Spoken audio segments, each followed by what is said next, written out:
We are nearing the end of Perek Tet. It's been probably over a month. We've been in Perek Tet, which is the longest Perek in Mesillas Yesharim, all about Chasidus. So we're nearing the end. So we're talking about Chasidus in the Oifen Asiyah, which means we had before Chasidus in the mice and the actions, what we do. We'll recap at the end, Bez Hashem. Now it's Chasidus in the Oifen Asiyah, in the manner with which we do mitzvahs. There are two manners that a person does mitzvahs. One is yira, fear. But it's not really fear, it's awe. But we know there's yira sachet, yira sa'inish, fear of punishment. That's not the yira that the Mesillas is referring to. He's referring to fear of Hashem's awesomeness, of His greatness. That's a kavanah, that's a manner with which one does a mitzvah. And the second, we'll call it emotion, is ahava, is love. And he breaks down ahava into three parts. Ahava is, you have dveikus and simcha. Dveikus and simcha are the two aspects of ahava, of love. And kinna, the third one is kinna, is jealousy. He goes through each one. So dveikus, he explains, is a person, his desire in life is only to be Davik in a Kadosh Baruch Hu. His entire desire is just to have that connection to a Kadosh Baruch Hu.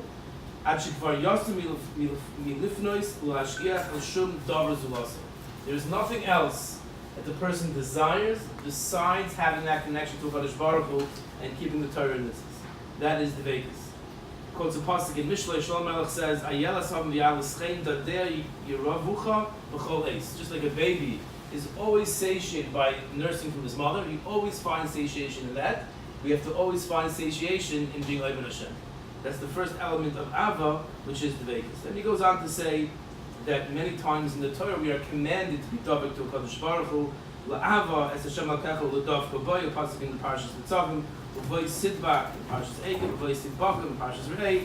David HaMelech says, Dav k'nafshi acharecha, my nefesh, my soul is Davik to you. So it's a tall order, right? It's a tall order, but as they state, that we have to have this debate. The second component of Ahava is Simcha. It says in Mesillas Yesharim something I don't think he says by any other midah that he discusses, and he says, V'hu ikr gadol ba'avodah. This is, how they translate it here, is a fundamental precept in the service of a Kadosh Baruch Hu, is Simcha, is being happy.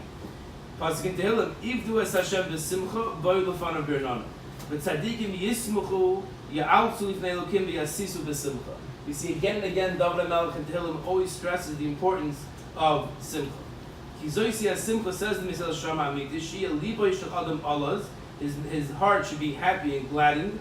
Achu zoichel av lifnei Adam yisbarach she'en kamoyu. From the fact that he's able to worship HaKadosh Baruch Hu, we have to realize that etzem merit that we have, that the opportunity to be Oivin Hashem, is a tremendous thing, and that in of itself is a reason to be simple. When you think about the Yidden in the Holocaust, they couldn't do that. You think about the Yidden living behind the Iron Curtain in Russia, where they had to hide everything, and it was everything was a challenge. And we realize that today, Baruch Hashem, we're able to keep Yiddishkeit in any manner that we'd like to. It's a tremendous simcha that should lead us to. I always thought that if Chas v'Shalom, the government would put out an edict that it's usher for the Jews to daven the minyan. Not allowed to. I guarantee you we would have no problem making a minyan. Right? Because then you see it as a challenge. The challenge for us is, even though it's not a challenge, to see it as a challenge. That is the challenge for us. But the fact that we're able to worship HaKadosh Baruch Hu, that schus in of itself should bring us to that simcha. I play a game with my kids sometimes where I tell them, like, imagine if you weren't Jewish. Just imagine what would happen. What would your daily routine?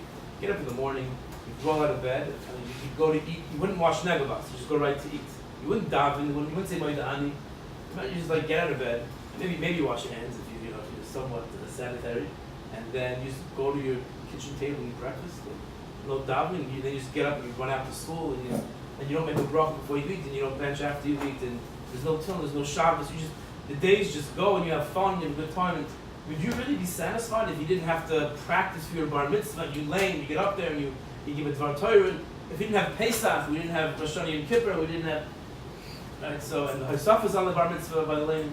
And if we didn't have all these things, imagine how we would feel. That life would lose the time, life would lose that meaning, the direction. If you think about it, we'd be directionless. So that's something to keep in mind, and that in of itself should give us the simcha that we're able to have Shacharis, thanks to Avi, have a great spread, and to run on also the breakfast, and hear some, hopefully some meaningful words of Torah before we go on to our day. That in of itself should bring us to the simcha. Says the Mesillas Yesharim, we find that HaKadosh Baruch Hu is very unhappy when we do mitzvahs not through simcha. The famous pasuk in Parshas Kisava, "Tachas asher lo avadta as Hashem lokecha b'simcha v'tuv leivav." That all these geferlich, all these bad things happen to Klal Yisrael because they were not oved Hashem b'simcha v'tuv leivav. I once said at a Shalosh Shudas here, I think a few months ago, that there was once a Yid who came to Moshe Feinstein, and totally not from, and he knew one pasuk in the Chumash. He didn't know anything else in Tanakh. He knew one pasuk. This pasuk. Tachas asher lo avadta Hashem lokecha b'simcha v'tuv leivav, because you didn't worship Hashem with through happiness and a gladdened heart. So Moshe asks him, of all the psukim in Tanakh, this is the pasuk you know. How do you know only this pasuk? So he said he was in Siberia. He was next to the Kloisenberger Rebbe and Rabbi Yehuda Halberstein and Tzal. And every single time the Kloisenberger Rebbe's shovel hit the dirt, he said this pasuk. So I must have heard this pasuk thousands of times, literally thousands of times. Every single time the Kloisenberger understood that this is my avodas Hashem. It's a tremendous darga that we can't, for us, very hard to relate to. But every time his shovel hit the ground, it's like he was eating matzah, like he was putting on tefillin, like he was keeping Shabbos. That was the avodas Hashem, was to shovel, and that's an unbelievable example of someone who had this simcha no matter what HaKadosh Baruch Hu threw his way. We discussed last week when a person has tzaras, right? The way we approach it is we have to realize that Hashem knows what's best for us better than we do. So Kloisenberger Rebbe really he internalized, this is what I'm supposed to be doing. This is the best matzav I can be in. So that's simcha, a very important aspect of avodas Hashem. The anav hashlishi, and this is misused, is kinna. Kinna is zealousness. Right? So Pinchas, we saw the chil Hashem, as the Yisrael brings that example here. You saw the chil Hashem of Zimri and Kozbi was happening, so he got his spear and he killed them.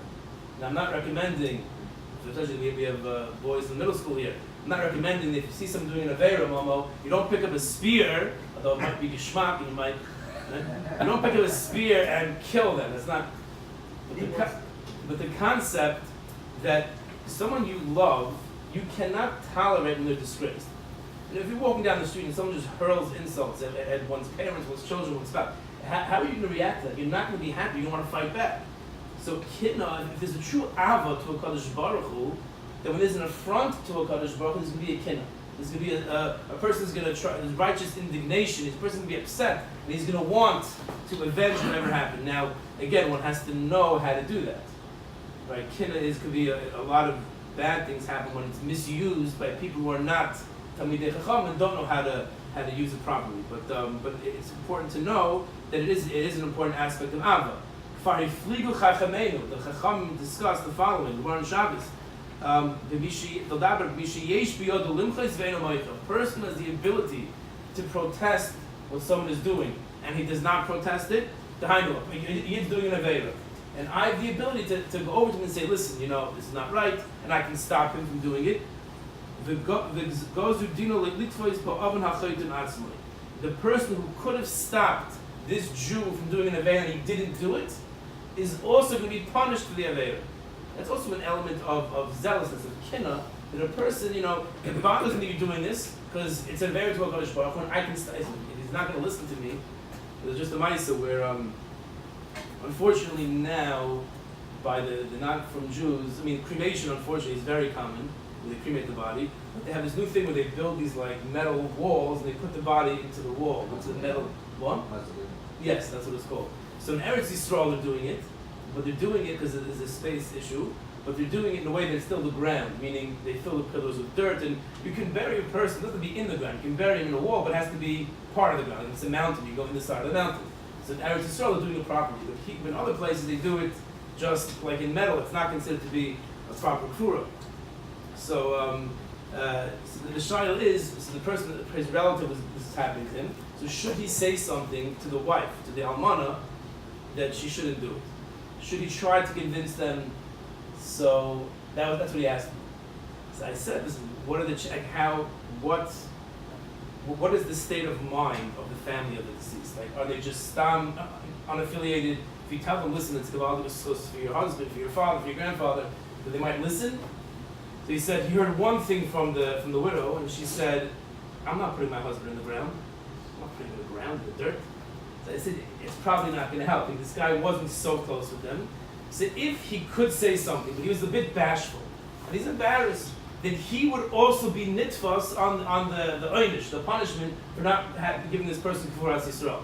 But if, from the way you described the matzav, it sounded like they're not going to listen. If anything, it's going to be upset or more, and that'd be counterproductive. So often, unfortunately, it's not possible. Where it is possible, a person definitely should not be embarrassed and give the techach, give the rebuke, as to avoid himself being nitfas on that from that avail. So that is when it comes to kinah. The last part of Hasidus is the kavana, the mindset, the intention that a person has, the intent that he has to have when he's performing a mitzvah. So that is number one. Right? I do mitzvahs because I want the Kadosh Baruch Hu's covenant to be increased in the world. A very high dark. I'm not doing it because I'm supposed to and I feel good when I do it. I'm not doing it because I'm afraid I'll get punished if I don't do it. I am keeping the mitzvahs. I want kvoid malchus shemayim, the Kadosh Baruch Hu's honor, to be increased. And that's one kavana one is supposed to have. He goes on to say another kavana, and this is clear in the Shemona Esrei. Another kavana is the toivas hador. When I do mitzvahs, I have to have kavana and I have to daven that it should help be mechaper, atone for all the Jews in my generation. So when I do the mitzvah itself, we took two kavanas. Number one, lahagdil kvoid shemayim, and number two, it should be a kapara for everyone else. If you notice in Shemona Esrei, there's not one personal tefillah. Rifa'einu, heal us. Baruch aleinu, make our year prosperous. Shma koleinu, please hear our voices. So once I caught myself, when I daven Shemona Esrei, it's all me. I'm thinking of myself, Hashem, please forgive me and give me health and my family health and give me parnasa. But then if you look at the Shemona Esrei, it's not one personal supplication. It's all about Klal Yisrael. The chassid, when he has kavanah, when he does mitzvahs, when he davens, it's never only for himself. It's for everyone. The chassid has everyone in mind.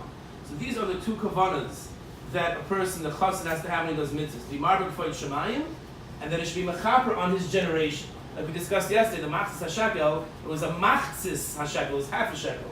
Why did Kadosh Baruch Hu give only half a shekel? We have to realize that we're part of a tzibur, and we don't exist in a vacuum.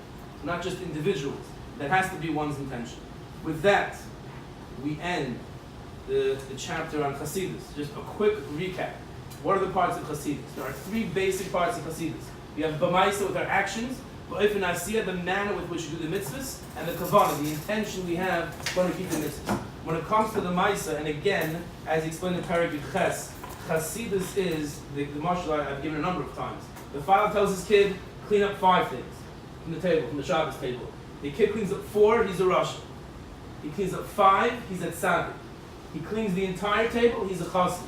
Because he understands what his father said, what his father really wants. The chassid has this ava to a Kadosh Baruch Hu, and he understands from the mitzvahs what a Kadosh Baruch Hu really wants, he goes the extra mile. So when it comes to mitzvahs, ben adam l'makom, he does it to the nth degree. He goes as far as he can, that's healthy, he can't become OCD, but he's healthy, he approaches this, I want to do as much as I can, because I have that connection to Kadosh Baruch Hu. That's when it comes to ben adam l'makom. Ben adam l'chavei, when it comes to people, you try to help your fellow Jew in any manner you can. Chesed, right, is from Chasidus. From Chesed, it's Chesed. That's beguf, physically I help my friend, b'mammon, financially I help my friend, and b'nefesh, mentally, camaraderie. If he's having a hard time, I go to him and say, I've also experienced that, I share my experiences. That's a very important part of Chasidus, then the oifen asiyah, the manner is with yiras harigamus. When I do the mitzvah, I realize Kadosh Baruch Hu is right here with us. As we're learning this Mesillas Yesharim, Kadosh Baruch Hu is here. We have to realize how great a Kadosh Baruch Hu is, how close he is, and how low we are, but not in a paralyzing manner, in a way that invigorates us. That is the yiras harigamus. Then we have ava, that has to be the love to Kadosh Baruch Hu, and the kavana that we keep the mitzvahs with is the kavana of to be marbek for shemayim, and to have everyone in our generation in mind. We should all be zeichet to incorporate all these parts of Hasidus. What's our project for this week? Let's try to have this come on. Let's try to have one mitzvah, pick one mitzvah tefillin tomorrow morning, or mincha today. One mitzvah that my kavan is the Kadosh Baruch Hu. When I put on tefillin, I know that's mar b'kvoid shamayim. And let's have that intention tomorrow, Monday morning. We put on our tefillin and have that intention. That'll be our every day this week, our project this week.